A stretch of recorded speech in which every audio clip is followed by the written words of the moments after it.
Hey, everybody. I'm John Chrastka, Executive Director for EveryLibrary and the EveryLibrary Institute. We're the only national political action committee for libraries. If you've been with us at all during EveryLibrary Live's Banned Book Week Festival this week, you know that we are doing a tremendous amount of work to bring something very important to the American public. That's a bunch of authors, a bunch of writers, a bunch of folks who care about writing and publishing and literature and literacy in libraries this week. We've had some tremendous conversations, some very interesting opportunities to hear from people who are writers and creators. We also this morning had a good opportunity to hear from our colleagues at the Alliance for Independent Authors. Our friends at IBPA, the Independent Book Publishers Association, has been convening some panels as well. I'm very excited today to bring in somebody who's intimately involved in the culture of reading. Lisa Lucas. I want to bring her on the stage here. Lisa, I really appreciate you being here today. Thanks for having me. Absolutely. So let me tell people a little bit about who you are. Lisa recently served as the Senior Vice President and Publisher of Pantheon and Schocken Books at Penguin Random House. Her career also includes roles as the Executive Director of the National Book Foundation, of which I am a fanboy, publisher of Guernica Magazine, of which I have read and at one point in the 90s had a subscription to, I think, and Director of Education at the Tribeca Film Institute. I've never been, I apologize. You also were at Steppenwolf Theatre Company in the development office. I got to come back around to that because you and I both have a Chicago connection later. But Lisa, thank you for being here. I wanted to have a big chat with you about the state of publishing today and pick your brain a little bit. Absolutely. Yeah. So it's quite a time. It is. I mean, so EveryLibrary is the National Political Action Committee for Libraries. We work on public library funding. We also work against censorship and discrimination campaigns. A lot of what we do is focused on, well, how do we put diversity, equity, and inclusion to work in libraries in a way that's more than just voluntary? You know, we spend time this last legislative cycle on looking at civil rights laws around the country in different states. How do we require essentially public libraries, which are places of public accommodation, to have anti-discrimination at the core of what they're doing? Because so many of the censorship campaigns that are happening right now, so many of the attempts to ban books are campaigns of erasure. And but it's interesting to me that you, as a leader in the publishing industry, have been at the forefront of things during a time when DEI got a lot of attention. You recently talked in the New York Times about being frustrated with the boom and bust cycle of hiring. And if you can speak to some of that, I'd really appreciate it, because the efforts to diversify the leadership of the publishing community, the efforts to diversify the authors who are being published, because the readership should have books that are relevant to them. You know, if the majority interests, if the interest in the comfort of the majority is the only reason we bring books into libraries or bookstores, it's going to continue to be a very white place. What systemic changes do you think need to happen in our sector in order to not just pay lip service to it? Sure. There's a lot of question inside of that question. Yeah. And I think that, to unpack it, I think the first place to sort of look at is, thinking about inclusion and equity inside of public libraries. Right now, I'd argue that on the day-to-day today, if I walk into any library that I've been to, and I've been to a lot of libraries in a lot of different states over the past, 8 years for work.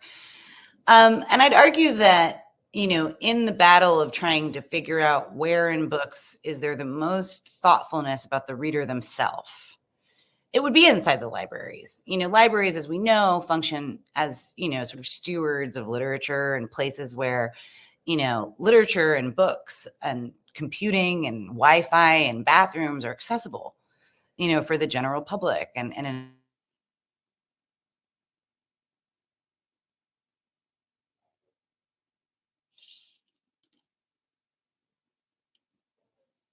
a non-discriminatory way.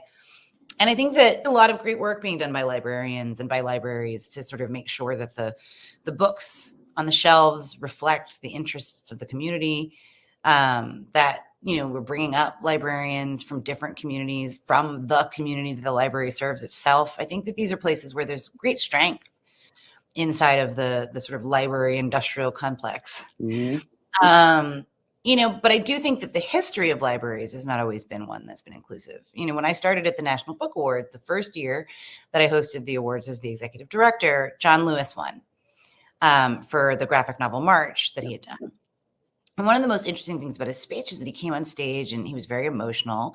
And he started to tell this story about growing up and not being allowed to have a library card because he was Black. And the library was for whites only.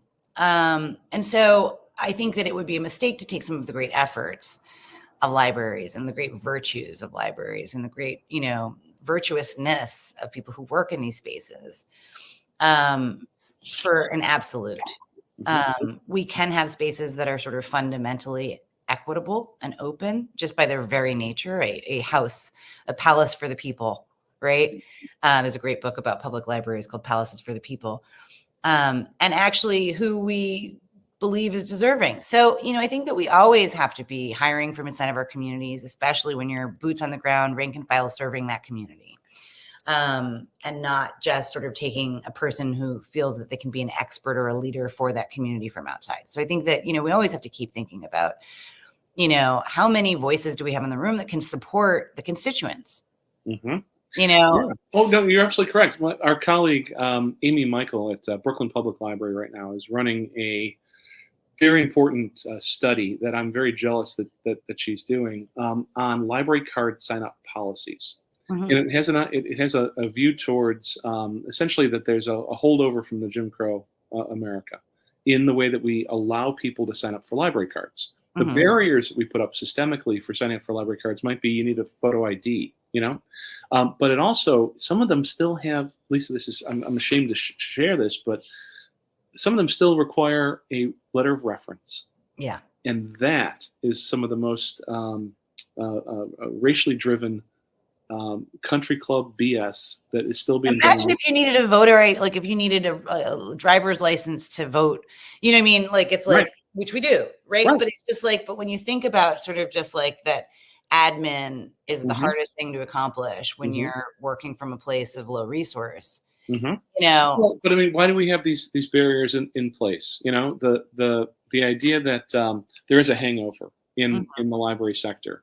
And there's a hangover in the book selling world too. I mean, the opportunity to stand up and capitalize a business that requires holding tremendous inventory, there's a hangover in the publishing space as well. And there's cycles that you said before about boom and bust around diversity.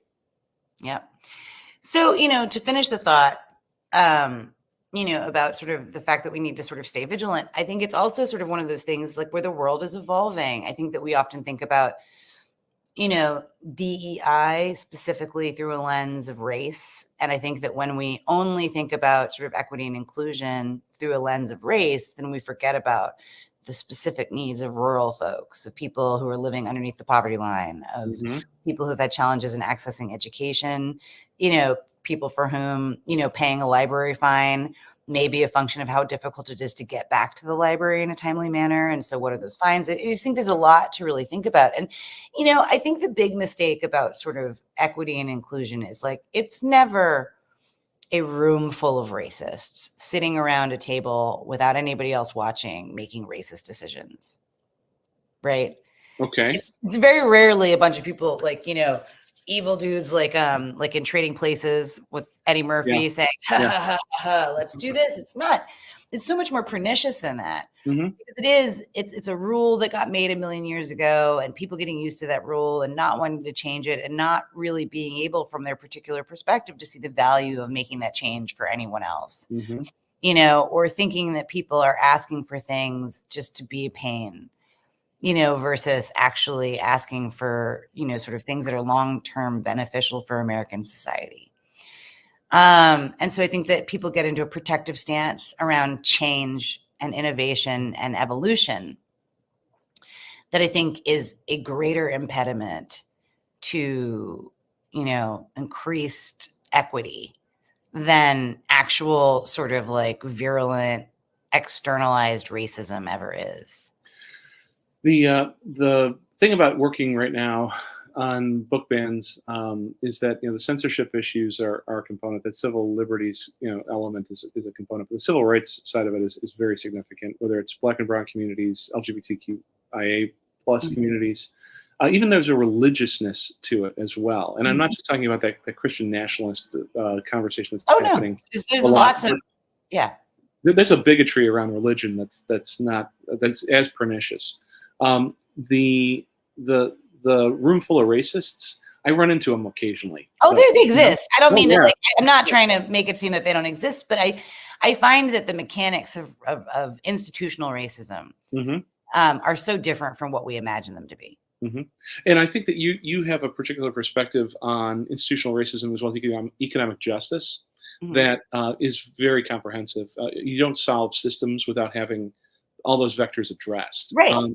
Yeah, and I know from your work with the National Book Foundation that you were trying to do that, reaching minoritized communities, more diverse communities, and you did some extraordinary things. It wasn't just, sometimes it was just going to like Idaho, where it wasn't racially diverse, where it was just isolated. Do you know what I mean? And like, so it's to me, I diversity. I as a Black woman, right, think a lot about Black people and about racism against African Americans, right? Like that's just something that's like a part of my life, part of my identity, part of, my own cultural history. It's the stories that your grandparents tell you, what the struggles and the, movements of the people that you came from were, right? This background. But, I hope, for many people with my own background and beyond, that we don't need to be so limited. It's like I can translate what it was for me to any other kind of barrier somebody might have faced, or anyone who looks like me. So it was always really not just about sort of targeting, minorities being discriminated against, but it was also sort of like, do people really think about rural people as the reader? When you close your eyes, do you imagine somebody sitting on a farm, right, on a bale of hay, waiting for whatever it is that they're waiting for, reading a book? Well, I imagine that. And if we do imagine that, then we create roads to finding that reader. I saw a very impolite study of a heat map of the neighborhoods in a large American city where the downloads for audiobooks and ebooks were happening. Okay, it was a very, very interesting map.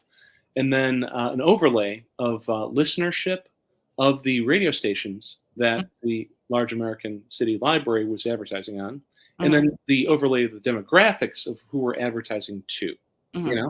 That did not include any Spanish language radio at all, even though there's a lot of conversations being had in large American city libraries about like how do we get people who are not first language English into the room. These biases around how we close our eyes and think about our audiences are very deeply ingrained. Oh yeah, I mean it's crazy when you think about who reads, or just like where you would think to place a bookstore, or where libraries are different because it's an encouragement, right? Like a library is a wish. Do you know what I mean? Oh, tell me more about that. That's lovely. Say that again. Well, right, like we, at least in the way that I grew up, my understanding of American libraries from, and maybe this has changed, but so growing up, a library is a place where every community deserves access to a book.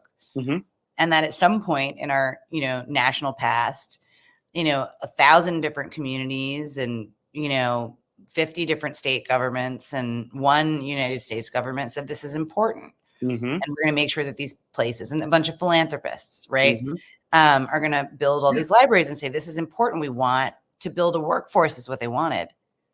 They wanted to build an American workforce that could build things, make things, and conduct itself. And you needed education. And maybe have a small d democratic kind of engagement too, Yeah. Well, the library that we have today is exactly what you're describing. It's built on a progressive set of ideals. You always hear about, the Ben Franklin model. I mean, no. He was a private library guy, right? Pardon me? He was a private library guy? Yeah.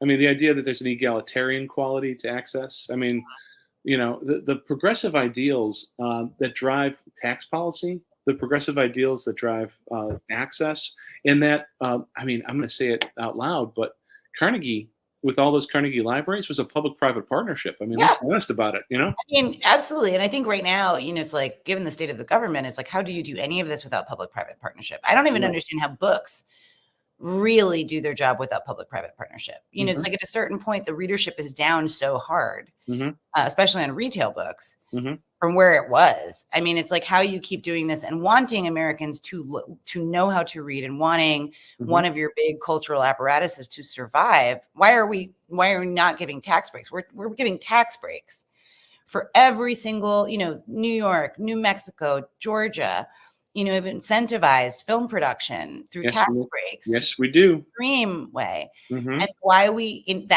these are not nonprofit documentaries about, the history of America for people. Marvel. These are Marvel films. Yep. These are job creators. Yep. And, it's like, I don't know how many jobs in New York City are held by, people who work inside of book publishing, but it's thousands and thousands and thousands.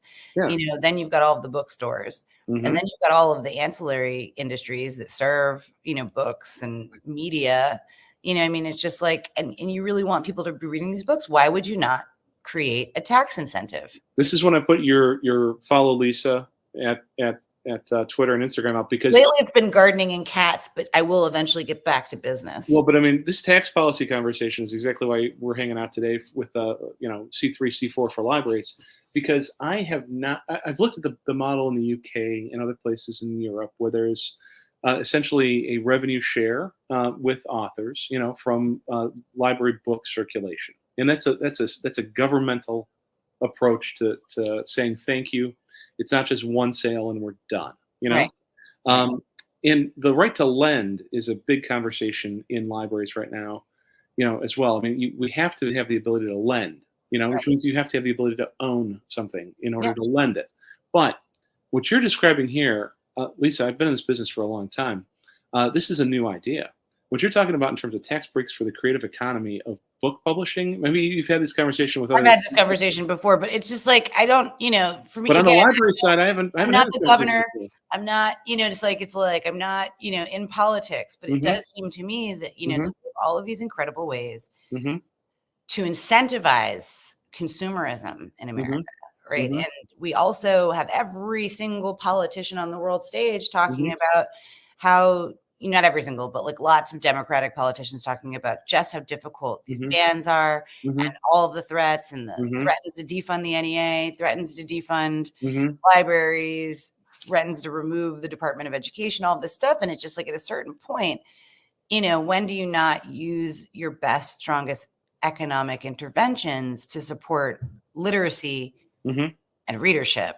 And also the ability to continue producing something that is so fundamentally American. We have entertained and created and innovated in the artistic and literary sphere for every day that we have existed, and we're weakening.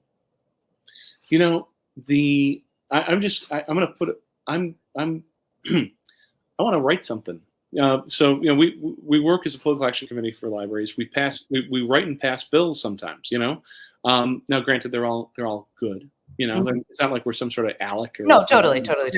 But we also do talk, in these kinds of spaces. Lisa, I'm very inspired by this. And I mean, I think the thing is, you're going to have to do it state by state, right? This is going to come down to each state. It's not going to be national. Well, but a lot of.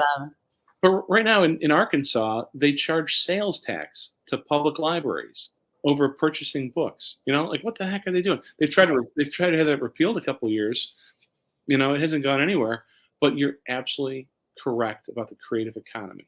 Right. I mean, it's just, however you look at it, it's like, I think, if you're giving a break for real estate taxes to bookstores, if you're not charging sales tax to libraries as they buy, if you're creating a consumer-based economic tax-free weekend or month for books, you're creating channels for people who are not participating because of economic, whether it's as business owners, or it's as a consumer on the street thinking about buying a book, you're creating obstacles to something that actually no one but, the sort of farthest right of American politicians believe shouldn't have access. And now, I mean, this ignores the sort of, even the book banners don't believe that there shouldn't be a library. They just believe they should be able to control what the library is going to lend. Well, there's a segment that are anti-institution, Sure. anti-public sector workforce as well. Well, these people they don't believe in anything. They don't want anything. They want Thunderdome. I don't know what to say about those folks. They want to burn the whole place down. I don't get it. I mean, I'd like to live in a society that's got,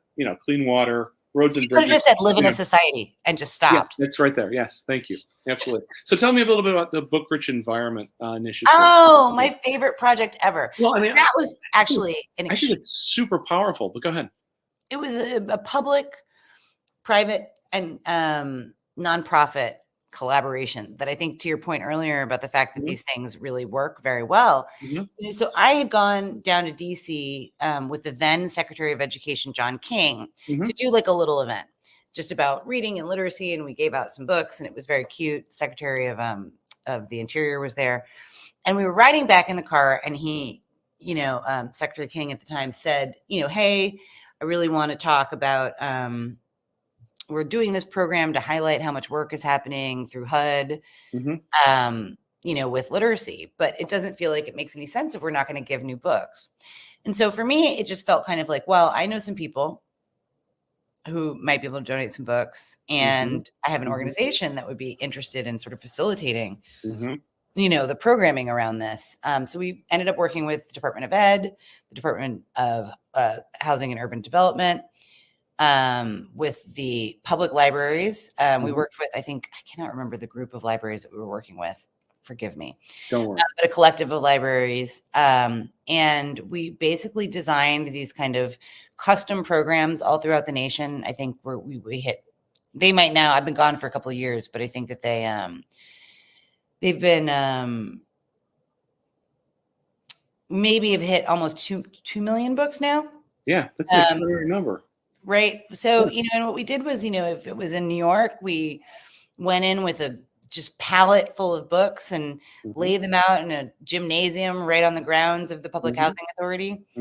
And people would just come and fill up their bags with books. Well, I mean, as well as I do, the book desert is a systemic problem. It's obviatable. It's like famine. It's all based on what society wants to do about distribution, And the book desert's obviated by either bringing water to it or putting it in permanent irrigation systems. Right. Yeah.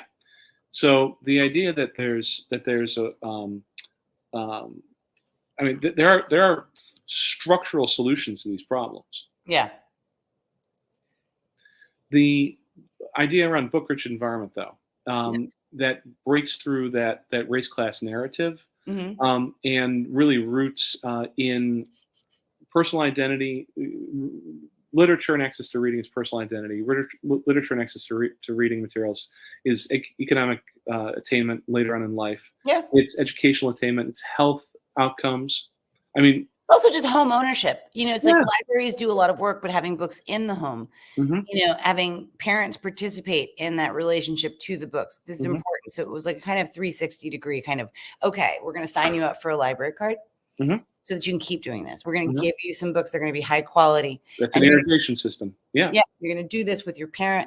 We ran programs, for parents alongside where they were reading adult books to model good reading behavior. And so it really was about book rich environment is like the dumbest name that we all, there was no other way to name it, but it's like, it's just not terribly sizzly, but in terms of what it was doing, it's about creating a book rich. I love that metaphor of irrigation. It was about not just giving a kid a good experience with a book. It was about reinforcing and coming back to these communities, right? It doesn't work if you just show up once, give a book, and go away forever. The job is to keep tending the garden. Yeah. No, that's fantastic. So the marketplace right now of reading, the culture of reading in America, there's I don't know if all the different parts of the supply chain, as it were, to get from author brain to reader's eyeballs or ears, is necessarily highly functional. Well, I think the biggest, most dysfunctional piece that people forget are the critical and media apparatus. Tell me more. Well, I mean, look, think about 1991. And if you wanted to figure out what to read, where you were going to go, how many magazines, how many full 4-color book sections in various newspapers all around. Yeah. The death of local media, Mm-hmm.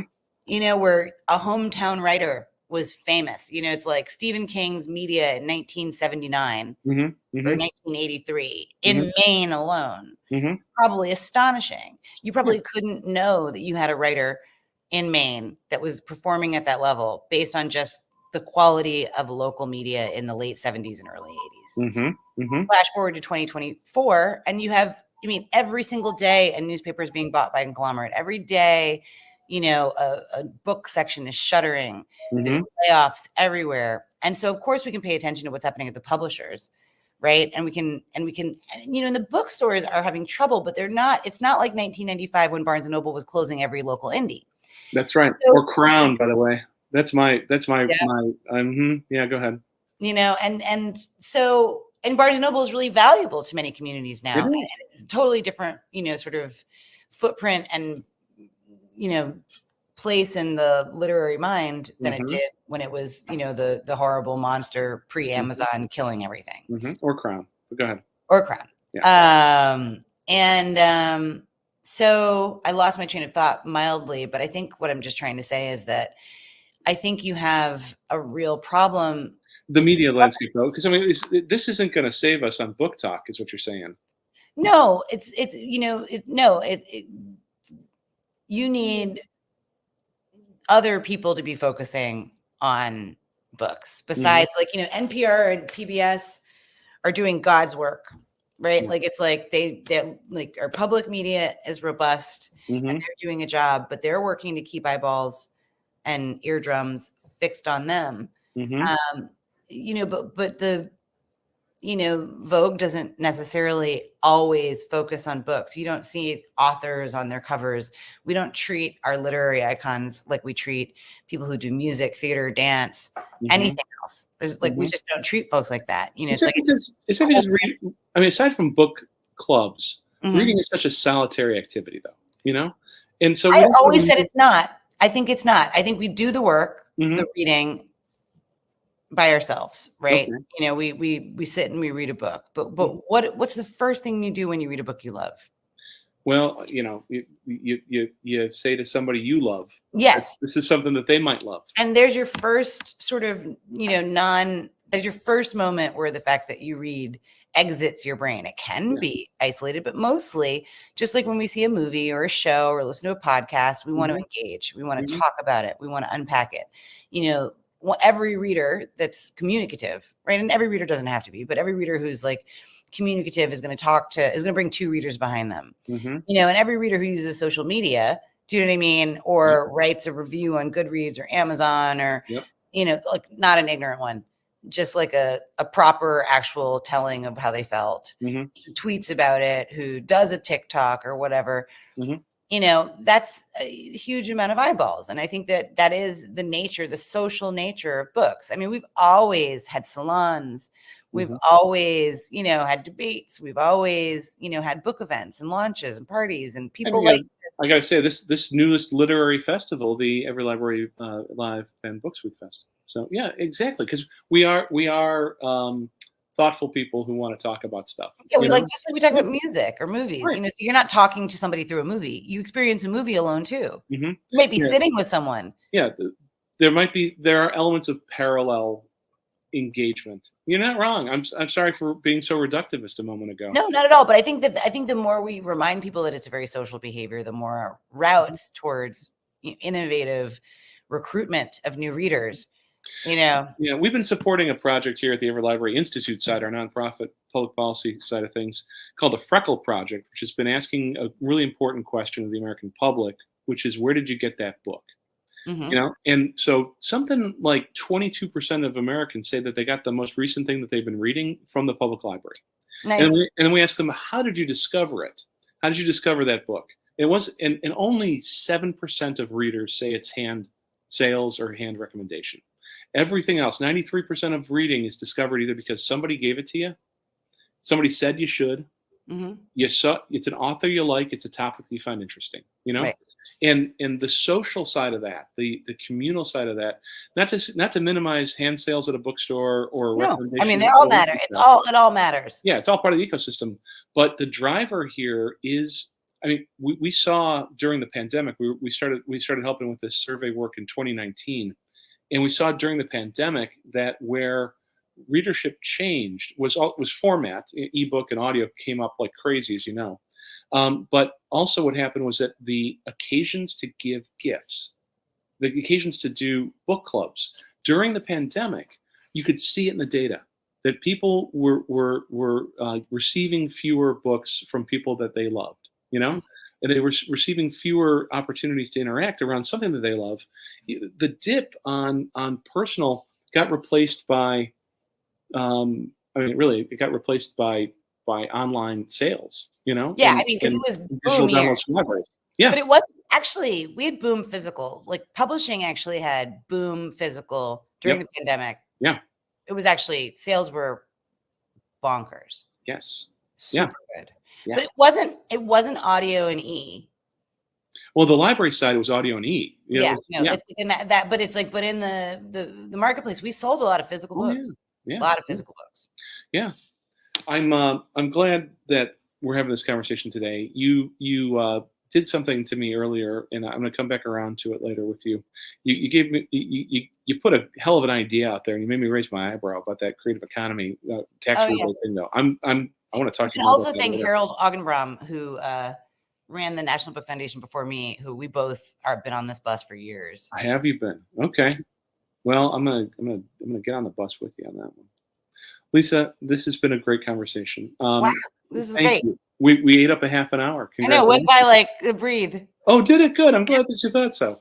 I got to put up my commercial here, though. EveryLibrary.org has been your sponsor today, Lisa, and we're really happy to have this new conversation with the American public, this broader conversation with the American public, this kind of library Venn diagram conversation about reading, leaning into the culture of reading, also leaning in opposition to censorship and discrimination campaigns that are happening in some of these different places.